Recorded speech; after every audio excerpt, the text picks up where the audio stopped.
আজকের আলোচনাটা আমরা করব থ্রু দ্য লেন্স অফ সিরা, সিরাতের আলোকে, সুন্নাহর আলোকে দেখি বিষ্ণু ইসা ইসলাম শিশুদের সাথে তিনি কেমন আচরণ করতেন। বিষ্ণু ইসা ইসলামের কাছে যখন কোনো শিশু নিয়ে আসা হতো তিনি তাহনিক করতেন। হাদিসে এসেছে, সিরায় এসেছে। তাহনিক কি? খেজুর চিবিয়ে খেজুরের মিষ্টি রস লালাসহ বাচ্চার মুখে লাগিয়ে দিতেন।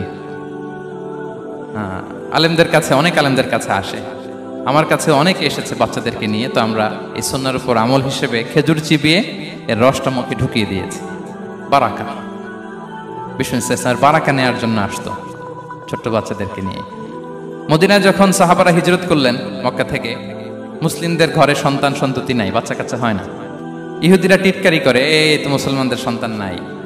সর্বপ্রথম যেই সন্তান হয়েছে তিনি হচ্ছেন আয়েশা রাদিয়াল্লাহু তাআলা আনহার বড় বোন আসমা বিনতে আবু বকরের ঘর উজাড় করে এক সন্তান এসেছে, পুত্র সন্তান, নাম হচ্ছে আব্দুল্লাহ। কি নাম?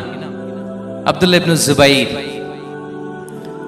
তো আসমা আব্দুল্লাহকে কোলে নিয়ে বিশ্বনবীর কাছে আসলেন। বিশ্বনবী খেজুর চিবিয়ে ওনার লালা মিশ্রিত রস খেজুর সহ মুখে লাগিয়ে দিলেন। তো আসমা সবসময় গর্ব করে বলতেন যে আমার সন্তানের পাকস্থলীতে সর্বপ্রথম যেটা ঢুকেছে এটা হচ্ছে বিশ্বনবীর লালা মিশ্রিত খেজুরের রস। আল্লাহু আকবার। বাচ্চারা আসলে বিষ্ণুবী তাহনিক করতেন এবং এটা ল্যাবরেটরিক্যালি প্রুভড, সায়েন্টিফিক্যালি প্রুভড যে বাচ্চার জন্মের পরে এরকম মিষ্টি দিলে, স্পেশালি ডেটস নির্যাস যদি দেয়া হয় তাহলে এটা তার ইমিউন সিস্টেম বাড়ায়, রোগ প্রতিরোধ ক্ষমতা বাড়ায়, তার ব্লাড সার্কুলেশন বাড়ায়, রক্ত সঞ্চালন বাড়ায়। বিষ্ণুবী এটা করতেন। অনেক মায়েরা বরকতের জন্য বিষ্ণুবীর কোলে বাচ্চা দিতেন। অনেক বাচ্চা বিষ্ণুবীর কোলেই পেশাব করেছে, হাদিস সাক্ষী। ওখান থেকে মাসালা এসেছে, মেয়ে বাচ্চা পেশাব করলে কিভাবে ক্লিন হবে, ছেলে বাচ্চা পেশাব করলে কিভাবে ক্লিন হবে। বিষ্ণুবী কোলে নিয়েছেন, পেশাব করে দিছে ভরায়া। আল্লাহু আকবার। বাচ্চাদের মাথায় তিনি হাত বুলিয়ে দিতেন। যেই বাচ্চার মাথায় বিষ্ণুবী হাত বুলাতেন ওই বাচ্চার মাথায় খুব বেশি বেশি চুল গজাতো। সুবহানাল্লাহ পড়বেন না? এক ভণ্ড, সেও ছিল নবী দাবিদার, মুসাইলামাতুল কাদ্দাব। সে নবীকে কপি করত, নবী যা যা করতো তাই করত। তো সেও তার এলাকায় অনেক বাচ্চাদের মাথায় হাত বুলাই দিতে শুরু করলো যে মোহাম্মদ বাচ্চার মাথায় হাত বুলালে বাচ্চার মাথায় চুল বড় হয়, আমিও তাই করব। সে বলতো আমিও নবী। সে বলতো নবু আনিস শুনলি ওয়ানিস শুনলাকে মোহাম্মদ, হে মোহাম্মদ, নবু তোমার অর্ধেক আমার অর্ধেক। কি মামুর বাড়ির আবদার দেখছেন? বলে আমারটা আমাকে বুঝিয়ে দাও। তো নবীকে কপি করতো।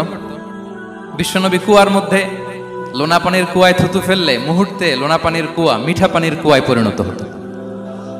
তো এই বদমাসটা যখন কপি করে থুতু মারছে ওদের এলাকার কুয়ায়, ওটা ছিল মিঠা পানি, ওটা মুহূর্তের মধ্যে লোনা পানির কুয়া হয়ে গেছে।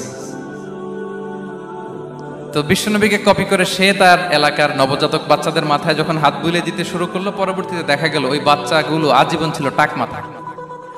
চুল বাড়বে তো দূরের কথা, এদের মাথায় চুলই ওঠে নাই। আল্লাহু আকবার, মুজিজাতুন নবী। বিষ্ণুবী মাথায় হাত বুলিয়ে দিতেন, বাচ্চাদেরকে চুমু খেতেন। আপনারা বাচ্চাদেরকে কোলে নেবেন, আদর করবেন, চুমু খাবেন, বিষ্ণুবীর সুন্নাহ এটা। বাচ্চাদের সালাম দিতেন।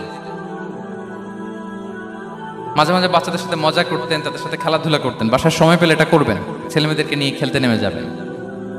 শুধু বাচ্চাদের সাথে ফান করতেন এমন না, ভুল দেখলে শুধরে দিতেন। এক ছোট্ট বাচ্চা কোলে বসে খাবারের প্লেট থেকে এখান থেকে ধরে ওখান থেকে ধরে, তাও বাঁ হাতে।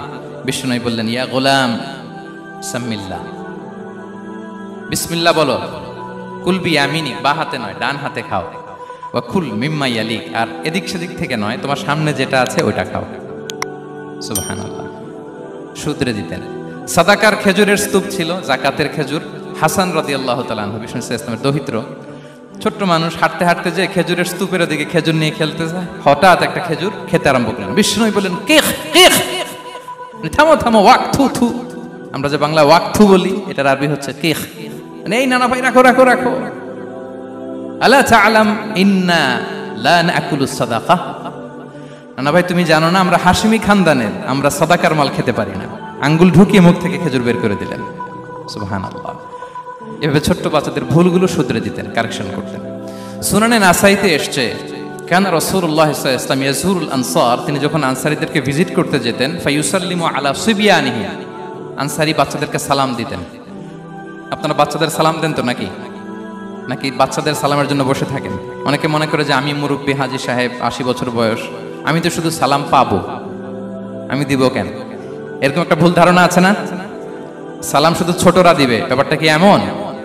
না, ছোটরা বড়দের দিবে, বড়রা ছোটদের দিবে, সবাই সবাইকে দিবে, ঠিক কিনা বলেন? ইনশাআল্লাহ বলেন সবাই। ওয়ায়ামসাহু বিরুসিহিম, বাচ্চাদের মাথায় হাত বুলিয়ে দিতেন, ওয়ায়াদউ লাহুম, তাদের জন্য দোয়া করতেন। তাহলে বিশ্বনবীর বাচ্চাদের সাথে আচরণ, ডিলিংস, ইন্টারঅ্যাকশন কেমন ছিল বুঝতে পেরেছেন? একবার এক নামাজে ওনার নাতিদেরকে নিয়ে হাজির হলেন, হাসান হুসাইন রাদিয়াল্লাহু আনহুমাকে নিয়ে। তো নামাজের এক সিজদায় বিশ্বনবী এমন লম্বা সময় সিজদায় পড়ে রইলেন, মাথার উঠান না।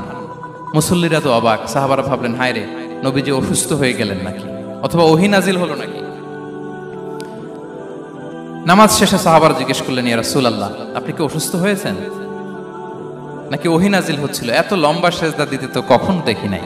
বিশ্বনবী বললেন, না না, কুল্লুন যালিকা লাম ইয়াকুন, কোনটাই না, বরং ওয়ালাকিন নাবনি ইরতাহালানি, আমার নানা ভাই হাসান হুসাইন সিজদারত অবস্থায় আমার পিঠের উপরে উঠে বসেছিল।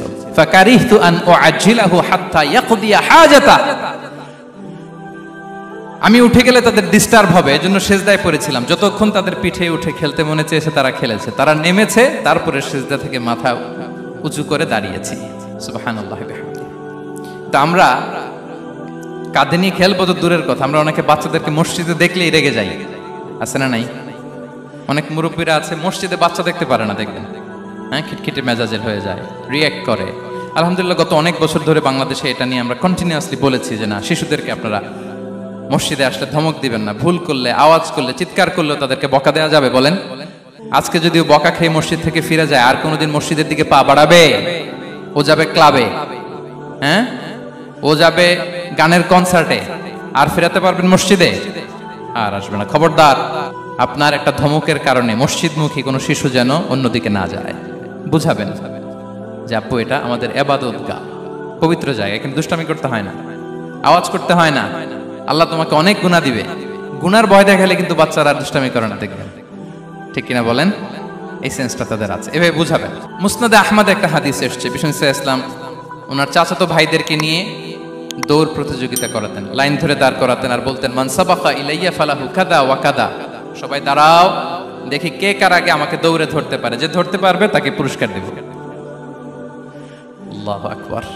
এবং বিশ্বনবীর এই কথা শুনে সবাই দৌড়ে যে বিশ্বনবীর ঘাড়ের উপর উঠতো, বুকের উপর উঠতো, ঝাঁপিয়ে পড়তো, বিশ্বনবী সবাইকে ধরে আগলে নিতেন, প্রত্যেকের গালে চুমু খেতেন। পড়েন সুবহানাল্লাহ। এই ছিল শিশুদের প্রতি বিষ্ণু ইসা ইসলামের আচরণ।